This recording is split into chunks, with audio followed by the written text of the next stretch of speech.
ஒரு அழகான சிறிய கிராமத்தில் டாம் என்ற பூனையும் செர்ரி என்ற எலியும் வாழ்ந்து வந்தனர். டாம் மிகவும் வேகமானவன், தன்னம்பிக்கையுடன் எப்போதும் சுற்றி நடப்பான். செர்ரி சின்னதுதான், ஆனால் மிகவும் புத்திசாலி மற்றும் சுறுசுறுப்பானது. இருவரும் தினமும் சண்டையிட்டு ஓடிப்பிடிக்கும் விளையாட்டில் ஈடுபடுவார்கள். ஒரு நாள் திடீரென செர்ரி தவறி பழைய கிணற்றுக்குள் விழுந்தது. காப்பாற்றுங்கள் என்று பயத்துடன் கூச்சலிட்டது செர்ரி. அந்த சத்தம் டாமின் காதில் விழுந்தது. அவன் முகம் கவலையால் மாறியது. இவன் என் எதிரிதான், ஆனால் இப்போது உதவி தேவை என்று டாம் யோசித்தான். உடனே ஒரு நீண்ட கயிற்றை கொண்டு வந்து கிணற்றுக்குள் விட்டான். செர்ரி கயிற்றை பிடித்து மேலே ஏறியது. டாம் முழு வலியுடன் இழுத்தான்.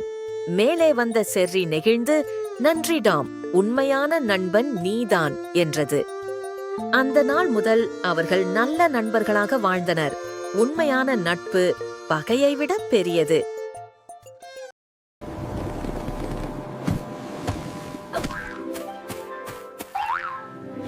CT Cartoon